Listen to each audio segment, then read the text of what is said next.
Assalamualaikum warahmatullahi wabarakatuh. Waalaikumsalam warahmatullahi wabarakatuh. Subhanaka la ilma lana illa ma 'allamtana innaka antal alimul hakim.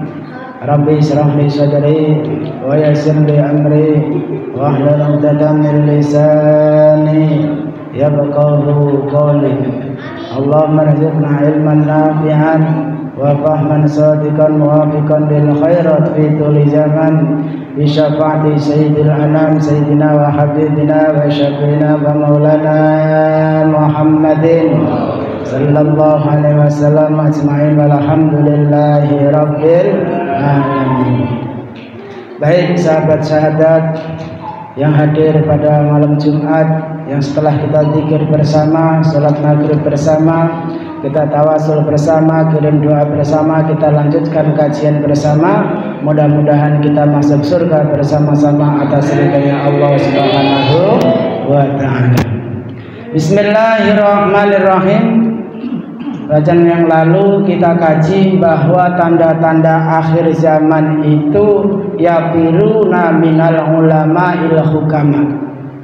Pelajaran yang lalu bahwa tanda-tandanya akhir zaman, rusaknya akhir zaman itu manusia semuanya pada lari, kebanyakan pada lari yafiruna min ulama il hukama.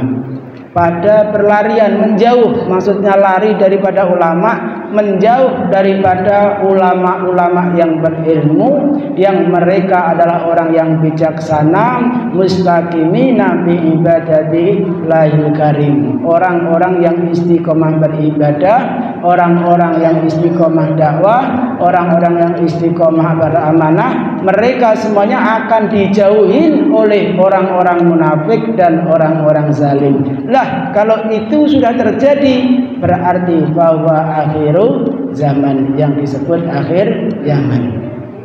Lanjut, hadis yang selanjutnya an Utsman radhiyallahu anhu. Hamud dunya utawi prihatining dunya, orang yang selalu memikirkan dunia. Iku radzulmatun metengi fil qalbi ing dalem ati. Orang yang selalu memusingkan, rungsing dengan keduniaan adalah orang tersebut berarti menciptakan kegelapan hati. Sudah tahu waktunya ibadah, sudah tahu waktunya taklim, sudah tahu waktunya menunaikan kewajiban, tapi masih sibuk mengutamakan dunia daripada kehidupan akhirat. Itu yang disebut hammud dunya dzulmatun fil qalbi wa hammul akhiratu utawi sejone akhirat mrihatan ke perkara akhirat iku nurun dadake padang fil qalbi ing dalam hati. Lah, perbedaannya orang yang selalu hammud dunya wa hammul akhirah adalah kondisi dan situasi apapun. Kalau orang itu hammud dunya, maka orang-orang tersebut adalah akan lebih mementingkan dunia, padahal kehidupan akhirat itu wal akhiratu khairu wa abqa. Wa hamul akhirati nurun bi qalbi, sedangkan orang yang selalu mementingkan keabdian akhirat itu adalah akan bisa menerangkan hati. Hati itu akan selalu terang, hati itu akan selalu cemerlang, pikiran itu akan selalu terang. Orang yang terang pikiran, terang hati, terang ucapan, dia akan terrealisasi dalam perbuatan. Karena perbuatan itu tidak jauh daripada sumber hati. Hati keluar ke pikiran, pikiran diolah, keluar dari pikiran, keluar dari lisan, lisan keluar pada ucapan, ucapan akan dinyatakan dengan perbuatan. Nah, di sini titik intinya perbuatan itu adalah keluar daripada isi hati. Maka faida soluha soluhat kulluhu. Barang siapa yang hatinya baik, maka semuanya akan baik. Ucapannya baik, perkataannya baik, pola pikirnya baik, semuanya menjadikan kata baik terwujud perbuatan yang baik. Perbuatan yang baik itu tidak menuntut jumlah, Akan tetapi baik itu menurut hukum, baik itu menurut hadis, baik itu menurut Al-Quran. Alaihissallahu biahkamil hakim. Jadi baik itu menurut Al-Quran, bukan kata jumlah, bukan menurut golongan, bukan menurut ras, bukan menurut suku, bukan menurut orang yang terbanyak, melainkan kebenaran dan kebaikan itu adalah sesuai Al-Quran. Hammud dunya dzulmatul qalbi wa hammul akhirah nurun bi qalbi. Berarti kelihatan kalau kita itu masih resah, masih bingung terus, berarti kita lebih mementingkan dunia daripada akhirat. Janji Allah itu pasti. Barang siapa yang selalu prihatin dengan keakhiratan, maka orang tersebut akan tercipta ketenangan. Kalau dunia nggak ada habisnya. Punya satu masih kurang dua, punya dua masih kurang tiga, punya tiga masih kurang empat, punya satu masih kurang dua, itu seterusnya. Punya hijau masih kurang merah, sudah punya merah kurang biru, sudah punya biru kurang yang putih, kurang yang putih masih lagi pengen yang hitam. Semuanya pengen ini semua. Tetapi kalau akhirat titik satu adalah mendapatkan ridhonya Allah Subhanahu wa ta'ala. Mau diikutin, mau nggak diikutin, mau jumlahnya banyak atau sedikit, mau jauh, mau dekat, posisi orang yang nurul qalbi adalah mereka akan bisa istiqomah beribadah kepada Allah Subhanahu wa ta'ala. Itu akan tercipta dengan hasil hati, hasil pikiran, hasil ucapan, dan hasil perbuatan. Itu empat komponen ini menjadi satu. Nah, itu yang disebut adalah kalau memang empat-empatnya buruk, ya buruk. Sumber tidak mungkin suatu kendi, suatu teko, suatu sumur itu akan mengeluarkan air yang tidak sesuai dengan sumber tersebut. Kalau memang air aqua nggak mungkin mau keluar air Sprite. Kalau memang itu namanya air Sprite, ya keluarnya dibuka botolnya juga Sprite. Meskipun Sprite sekarang dikalengin, ya namanya Sprite, ya tetap Sprite. Namanya itu di situ disebut apa? Susu kuda liar. Ya susu kuda liar dibuka nggak mungkin menjadi susu murni, nggak mungkin. Nah, disitulah hati kita, pikiran kita, ucapan kita, perbuatan kita mau dipoles seperti apa. Kalau munafik tetap akan dibilang orang munafik. Al-huznu utawi susah bil umuri al muta'alliqati ing dalem pira-pira perkara kang den gumantungake bid dunya kelawat dunya iku rasara bakal dadi apa umur dadi iku mutlimatan metengi bil qalbi ing dalam ati.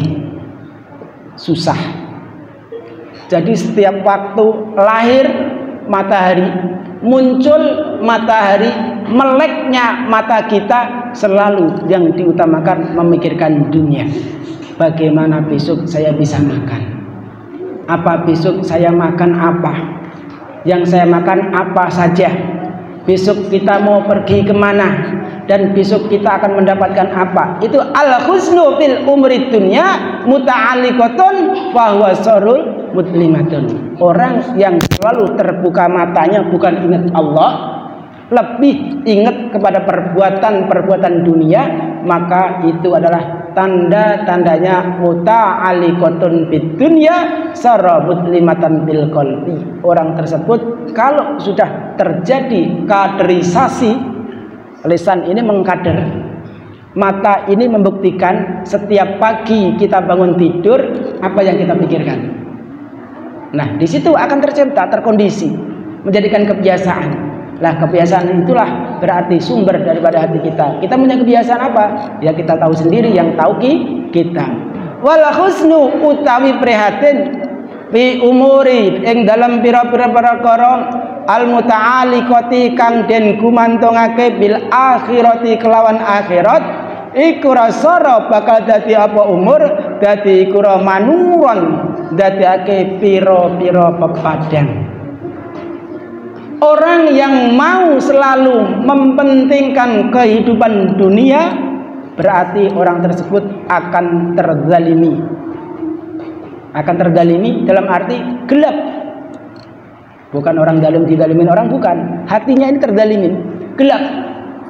Melihat kebenaran, nggak mau menerima. Ikutin apa? Tetabiul hawa. Ngikutin hawa nafsu, amarah, angkara murka, iri, dengki, dendam dan sebagainya. Itu adalah perbuatan mudlimatun qalbi. Lah di sini perbuatannya bil umuri muta'alliqatun bil akhirah sara manuron. Adalah lebih, bukan cuma nuran, manuron, beberapa nur menjadikan cahaya. Hidup kita terang, ada nggak ada nikmat.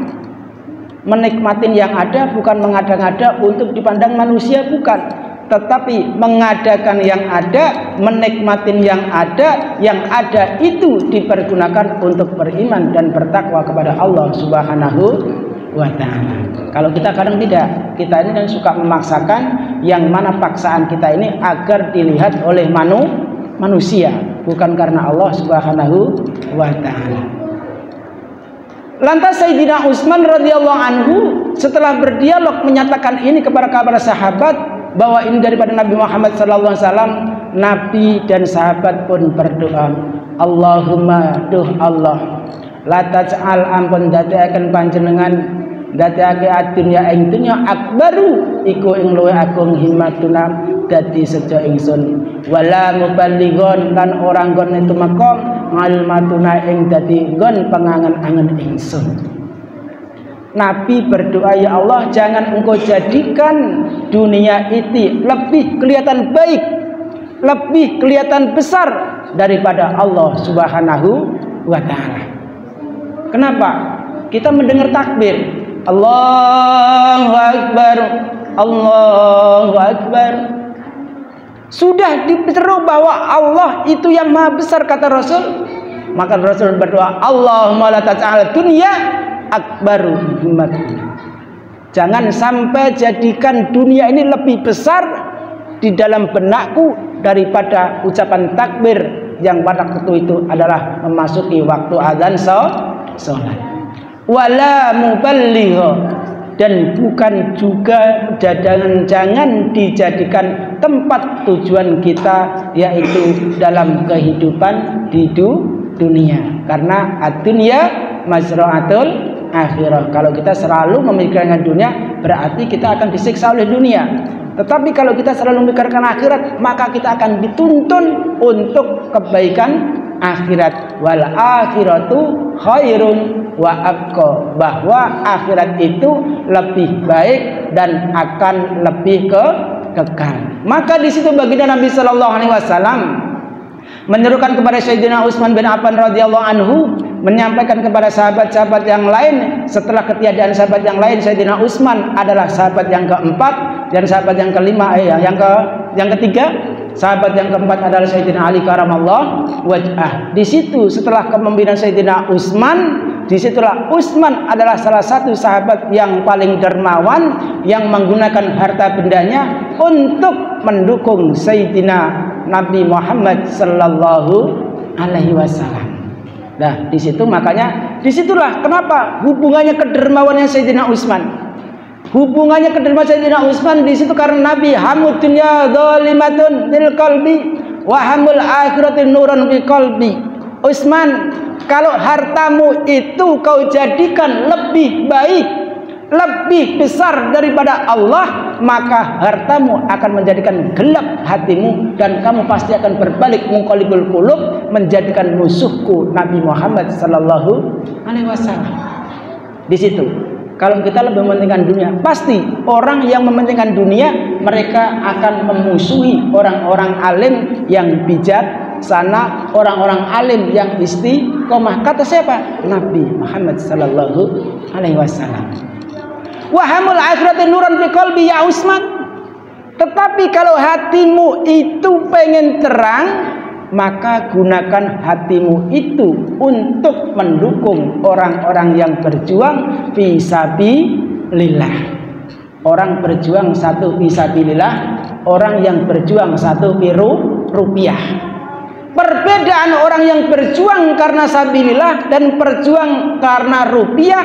Orang kalau nggak ada rupiah, dia tidak akan berjalan. Tetapi kata Nabi, kalau fisabilillah, karena lillah, ada uang, nggak ada uang, dia tetap akan melangkah. Perbuatan ini adalah menjadikan wahwa zalimatun bil qalbi wa nurun bi qalbi, kata bagi dan Nabi Muhammad sallallahu alaihi wasallam. Jelas. Kalau kita itu karena lillah, tetap akan melangkah. Itu yang namanya istiqomah dan dakwah. Akan tetapi bila mana kita ini tidak bisa melangkah karena tidak lillah, kenapa? Tidak ada visi dan misinya. Di situ tidak ada rupiah ataupun tidak mendapatkan rupiah. Nah, ini urusan dakwah ya. Urusan dakwah. Orang yang dakwah, orang yang berjuang karena lillah dan karena rupiah, bedanya di situ. Ada nggak ada? Kalau lillah tetap berjalan, tetap melangkah. Tetapi kalau rupiah, mau ke masjid, nggak ada rupiah, nggak jadi ke masjid. Mau taklim, nggak ada rupiah, nggak ada makanan, nggak jadi taklim. Mau berjuang di sana, kita mau nolong seseorang, nggak ada dapat rupiah, nggak jadi melangkah. Tetapi kalau orang lillah, tetap walau la dirhaman wa huwa lillah. Meskipun tidak ada uang, dirham itu kalau di Indonesia berarti rupiah, tetap akan melangkah. Ini adalah ajaran daripada Sayyidina Utsman yang didapat dari baginda Nabi besar Muhammad sallallahu alaihi wasallam. Lah, lantas itu semuanya kata Sayyidina Utsman setelah mendapatkan pelajaran Sayyidina Utsman tersebut, maka wal husnu fil umuri muta'alliqun bidunya sara zalimatun fil qalbi wal husnu fil umri bil akhirah muta'alliqun sara mamnunan. Kalau semuanya ini direferensikan dengan harta dan tahta, maka orang tersebut akan selalu dan senantiasa banyak berdusta. Kita kalau selalu kita referensikan dengan dunia, matematika dunia, harus dengan dunia, harus mendapatkan harta, harus mendapatkan posisi tahta, maka di situ tanda-tandanya orang tersebut hamud dunya wa huwa muta'alliqatun bidunya wa huwa dzulmatul qalbi. Tanda-tandanya orang tersebut sudah benar-benar hatinya gelap.